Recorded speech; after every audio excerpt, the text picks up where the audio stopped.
beginning comes from some other beginning's end. You know what's fun? Mooning people. You know what's more fun? Web lilies. Ed had the greatest personality. He was always trying to make people laugh. He would tell jokes, tell stories, practical jokes. He could make any part of his body sound like it was farting.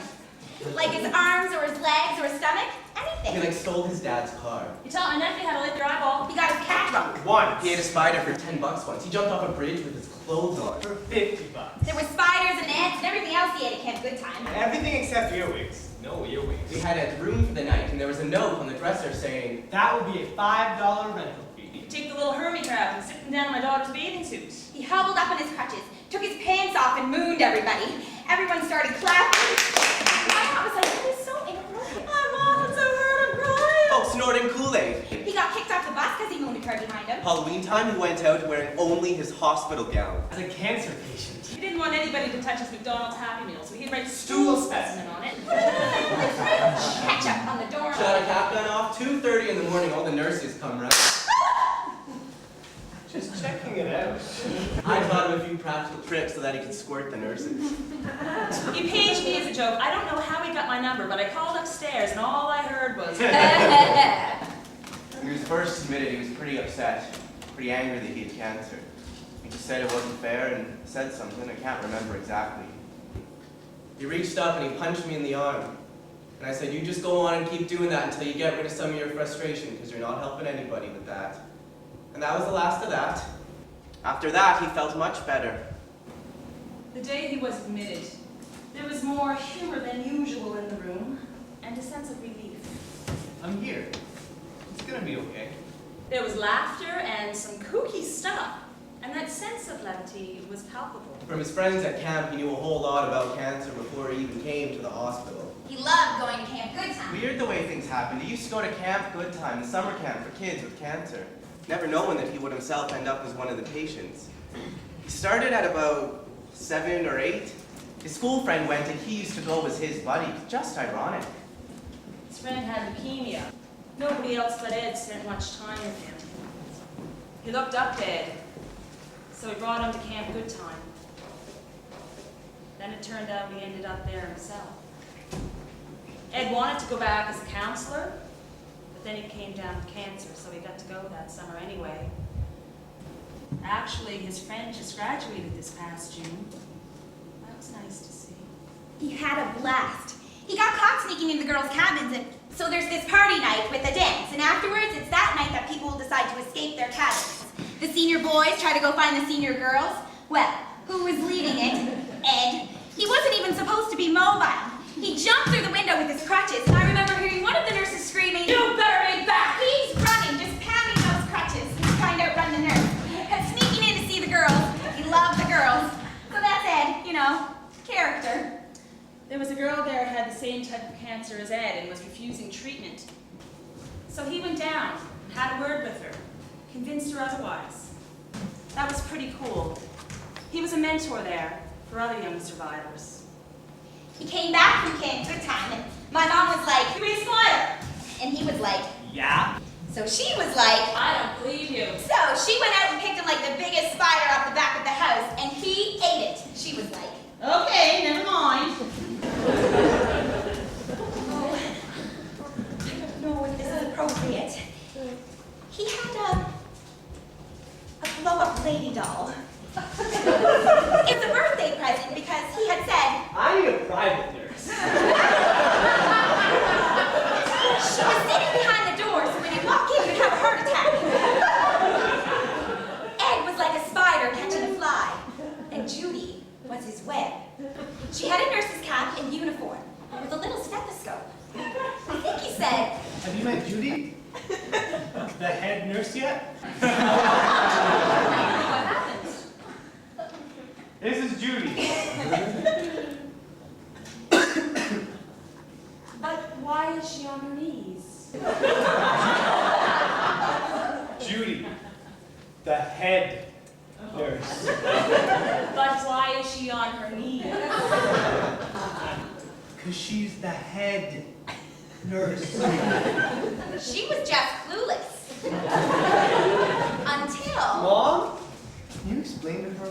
she's on her knees. She doesn't understand what the head nurse is. Explain why she's wearing knee pads. This lady's like 60 years old. Edward, please. She doesn't understand. Explain it to her. And oh, yes, she did. Ed was pleased as punch that he had managed to snag his fly, so he was laughing. He would say those things to see, are you going to get mad, be disgusted, or can you just play along? Yes, Nurse Judy. That was all a testing game. It's his way of... You're coming into my room. You're coming into my space. If you roll with it, okay. Judy. Yeah. She was more towards the end, when he knew he could probably get away with it. I think we went the extra hog, the extra distance with Ed because of the buoyancy of his personality, and his understanding and his willingness. He wanted to know in full detail what was done. Started a new chemo drug. Looks like a big pink glosset raisin. I get 100 mils one a day at bedtime, and 50 mils the next at bedtime. 21 on, 7 off. So it averages out to about 75 mils for 2 days. Ativan, 4 milligrams, and my breakthrough, 28 milligrams. He was the ideal informed decision maker. The decisions around what to do next, they always said, Well, that's Ed's choice. I think sometimes Ed would have liked not to have to be making those choices. He might have liked someone else to say, this is what we're going to do. Ed's mom empowered him to do the best that he could and make the decisions. She understood his independence. But it was hard to separate what I felt we should be doing versus what he wanted. He wanted a lot of treatment, and we really didn't see much benefit. Or I didn't. I just felt we were putting him through a lot of torture. We took our cues from him. He wanted to do as much as he could until he was ready to say, this is enough. And I remember thinking, good for you. Go for it. You have every right to. I just want to provide comfort. It's just what we're trained to do. That was the first time I ever had a patient who differed from my opinion on the end of life. His motto was always just go for it. So I start chemo on Monday now. My classes shouldn't be too bad. I'll have to get someone to take notes for me. Earlier today, I felt really bad. I was sore from my back to my left foot. I think the big tumor is active again. Can't wait to start treatment. I'll feel so much better then. He was a fighter till the end, which I admire now. But back then it was frustrating because I just felt we couldn't do what we're trained to do. Years of nursing school. But it's changed my outlook on what patients need versus what I need. Found out who I have as my nurse today. Hopefully my poor memories are just memories and we can have a good day today. Gotta give her the benefit of the doubt. But one of the first things she said ruined my night pretty much. Don't know how or why anyone would say it.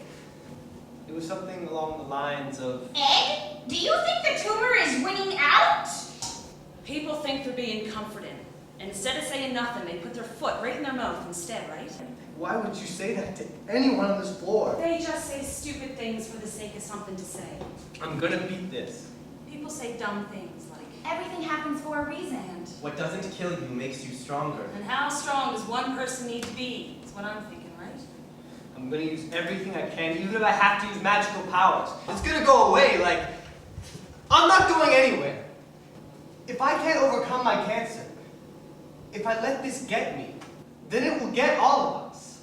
I'm not ready to give in to anything, and I want to go out there and kick some ass. Hopefully there's a turning point for me. No more bad thoughts. I know I can beat it again. I'll get my stuff back. And... What stuff? Goes off in the middle of a sentence again. Painkillers making it kind of hard to see. Oh well. Dragon time! He saw himself as this big dragon slayer, and I think he viewed his illness as a big beast that he was going to conquer, and that he had full capacity and that it was within his power. I think he almost saw it as his responsibility to Kill the beast! Remember, Mom, there's only one battle, to the death. He wanted to try radiation. Although he knew it might not be of great assistance, he wanted to try it. Breath of fire.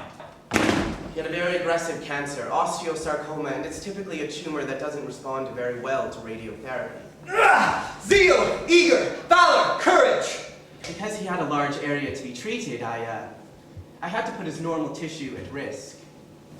The truth of it was that I pushed the dose too high in his case so that his pain didn't improve very much because of the tumor, but he suffered a very severe skin reaction.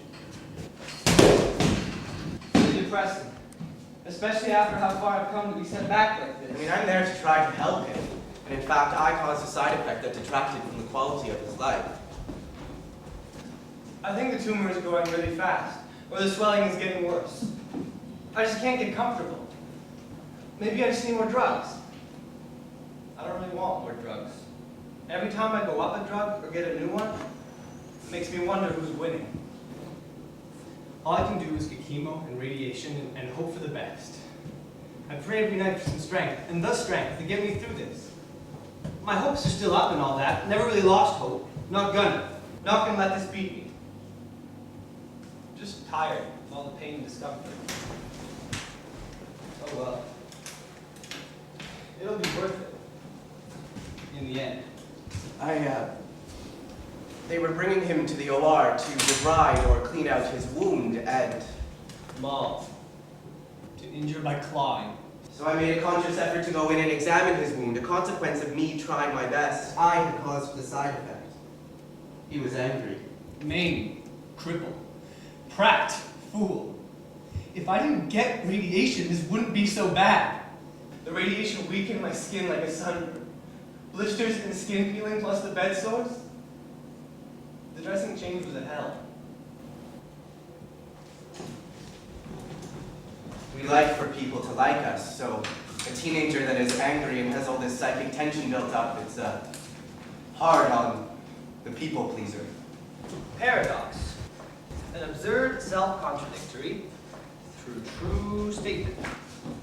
Want to get some games for Cancer Day? Maybe a five-legged race. Two people's legs tied together with crutches. Or a wheelchair relay. Or wheelie contest. He wanted to have a day of no talking about his illness. He called it Cancer Day, and it was basically just a day of games and activities and stuff with his family and some of his friends. Cancer Day. He made it up, and he's like, I'm having a party. what? Having a party? Why? Cancer Day. Okay, I'll be there. Yeah, it was pretty interesting going into Dairy Queen to get them to write Happy Cancer Day on the cake. They kind of looked at us a little funny. He liked to torment. I called it torment and tease, especially with his sister. Oh my heavens, he used to get her going. He hated when anybody else picked on his little sister. Only he was allowed to do that. Ow! But as soon as somebody else did, he got rude. When he got sick, I don't know, we just got closer. We didn't fight or anything like that. I don't know why. Usually we would. We actually got along. Been drifting in and out of sleep all day. I'm gonna be cross with my sister because of all my pain. Oh well. She'll learn to understand. I always try to apologize. He was really smart. He'd always try to help me with my homework. I suck at math. He was a good drawer. A really good drawer. I wish I could draw. Yeah, like dragons and stuff. He just really seemed to like dragons for some reason.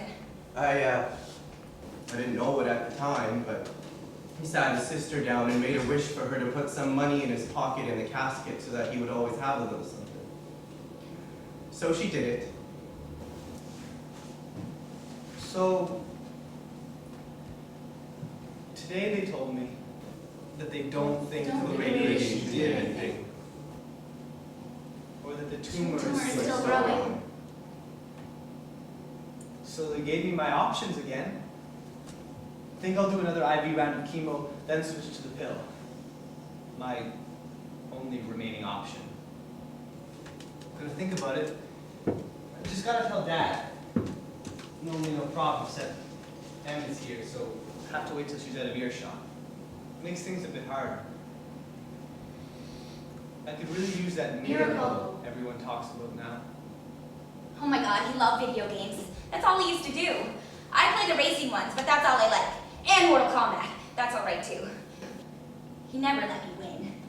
He fought every step of the way. Maybe it was like a video game to him. Resident Evil. Code Veronica. Warriors of might and magic.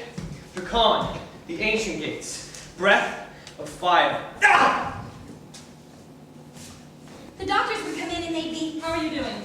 and he'd be like, I'm fine. Everything's great. the doctor would leave, and I'd be, just say hey. Just say you're having a really crappy day.